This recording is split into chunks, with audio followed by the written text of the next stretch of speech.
What is going on, guys? This is Daniel, and in today's video I want to do something a bit different. So the Heat beat the Bucks in what was a bit of a surprise, and what I want to do for this video is look at the adjustments the Bucks can make for Game 2. So as we recap some of the important points from Game 1, we'll be looking at it from a coaching perspective. Let's get to it. In my opinion, a clear emphasis for the next game should be to stop giving Jimmy Butler straight line drives. And Butler had a great game. 40 points, and he got a lot of attention for hitting tough contested jumpers down the stretch, but there's not a whole lot you can do about those shots. The real issue was the Bucks came in with a game plan to force Jimmy Butler to drive left, but the problem was it gave him a lot of straight line drives. Here's a good example. So Wesley Matthews will execute a closeout against Butler, and we see he's in good position to play him straight up. But notice how he shades him toward his left hand, which allows Butler a straight line drive. Now, I want to make it clear, I'm not criticizing the strategy. If we look at the stats, there's a very sensible reason why the Bucks came out with this game plan. On the season, Butler has driven 590 times to his right, which produced 1.05 points per chance for his team, and conversely, Butler has driven 385 times to his left, which has produced 0.93 points per chance. So Butler is better driving right, but here he gladly takes the drive toward the middle of the floor to his left hand and creates an open three for Hero. And so I'm glad we're talking about this, because just in my last video, I talked about how the Lakers had success forcing Damian Lillard right, but it doesn't always work out in the favor of the defense. And in this game, Butler used his quick first step to gain an advantage, and then he used his power to then create separation and still finish with his preferred right hand. And in the game, on Butler's lefty drives, Miami scored 15 points on 12 plays, which is a strong 1.25 points per chance. And so I think the simple adjustment for the next game is to play him more straight up, because he had no problem driving left against these particular Milwaukee defenders. Another thing the Bucks can do is shrink the floor more. So here, Dragic comes off of a pick and roll towards the middle, and the Bucks have Lopez in their deep drop, and Dragic is able to get into the lane and get a floater, and he did this all night. Now, you can quibble about the deep drop, but in my opinion, what needs to happen here is Giannis needs to come over to the nail to stop Dragic from getting in the lane and help even off of Jay Crowder. And this would help them maintain their base coverage. So here Lopez is in his drop, and you don't have to change everything, but by having Giannis and DiVincenzo crowd the paint here off of Nunn and Iguodala, that would allow them to make things tougher on Dragic, who had 27 points.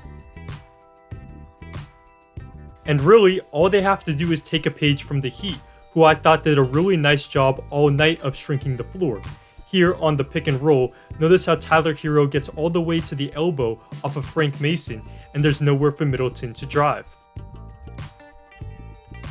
In the regular season, the Bucks were the best team in the league at preventing points in the paint, but in Game 1, it was the Heat who impressed with their paint defense, allowing only 24 points in the paint, and here we see in transition, they form a wall against Giannis, protecting the rim. Good defense, and Hill steps out here.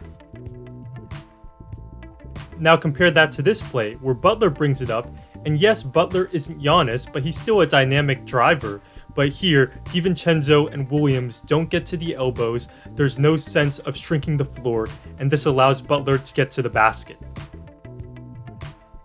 So, I think the Bucks need to get back to what they do best and protect the rim a bit better, and also I'd like to see them stop leaving Marvin Williams on an island in a deep drop.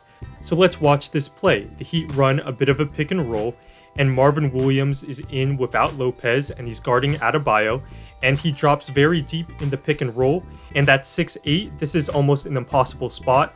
The three off-ball defenders don't shrink the floor, and that's a dunk. There's a lot to unpack here. First off, let's give the Heat credit for running a really nice play. It's a bit of a double screen where Nunn sets the first screen, and this creates enough of an advantage for Hero, so what happens next is Adebayo doesn't set that second screen, instead he'll quick roll right to the rim. This allows him to get out in front of the ball, which leads to the dunk. Defensively, there's a few questions that this play brings up, and I can guarantee you the Bucks coaching staff are asking themselves these questions. So the first one is, should Williams be on Adebayo? We have Giannis, and we could put him on Adebayo, and Giannis is the better rim protector, so that's an option. And the other question they're probably asking is, should we treat Iguodala like Lou Dort and just completely not guard him and help one pass away off of him? And that would be another option to stop this play, because the fact is the Heat do have shooters, and so if you're not going to help off Duncan Robinson, you need to bring help from somewhere. Giannis did have foul trouble, so maybe that's why he wasn't on Adebayo, but again here we see Williams is on Adebayo, and with the pick and roll, Giannis doesn't come over to provide nail help, and this puts Williams in a really tough spot in a deep drop. Nunn misses the shot, but Williams can't haul in the board. Here's one more play which demonstrates the problem. First off, a nice play by the Heat, and we have Bam quick rolling to the rim. Williams is in a deep drop even though Giannis is on the floor, and he just has no shot to prevent this shot at the rim. And a good way to show how disappointing their pick and roll defense was in Game 1 would just be to look at the numbers. In the regular season, they allowed 0.91 points per chance in the pick and roll, which is excellent. But in Game 1, on 61 picks, they allowed 1.20 points per chance in the pick and roll. And there's lots they can do to adjust, but in my opinion, shrinking the floor and taking Williams out of that deep drop would be good starts. Another thing they need to figure out is the Middleton and Giannis pick and roll, because this play did not work in Game 1. So Giannis sets the ball screen for Middleton, but the thing about the Heat is they have the personnel to switch this ball screen without giving up a big mismatch. Adebayo can hang with Middleton, and while you could argue Butler on Giannis is a mismatch, Butler is an elite defender, and here the Heat get the stop. Here, good hands by Adebayo after the switch. And this is definitely a concern because this is one of the Bucks' pet actions, and the Heat were able to neutralize it in Game 1 with switching. Good pressure by Miami, and it's almost a turnover.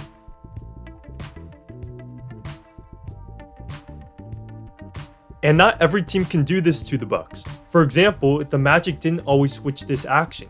Here, for instance, Giannis sets that ball screen, and we see Birch is guarding Giannis, and he's in a drop, and this allows Middleton to turn the corner, and Giannis can roll right to the rim. But last night, the Middleton and Giannis pick and roll combo scored 5 points on 12 plays, which is 0.42 points per chance, and this is really good defense by Miami.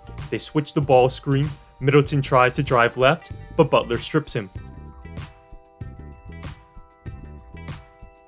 Now what can the Bucks do? Well, you can run this play less because of Miami switching, but I think the Bucks can make this work better. They need to add in some harder slips, and here's a good example from last night where Giannis slips hard out of the ball screen. This gets him behind the defense, Robinson gets sucked in, and that frees up Matthews for the corner 3. You can also look to get it directly to Giannis inside. So here after the switch, Butler is on Giannis, and here the Bucks do throw it inside to Giannis, and it results in free throws. But either way, the Bucks need to find a pressure point in Miami's defense because the Heat are too good as individual defenders for the Bucks to simply ISO against them and let things get stagnant.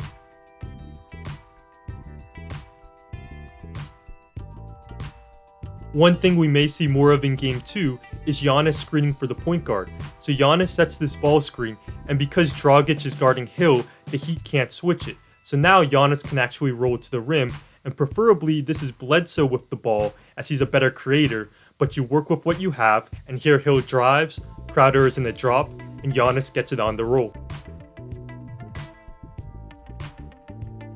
Well, there you have it guys. We'll see how the Bucks and Coach Budenholzer adjust.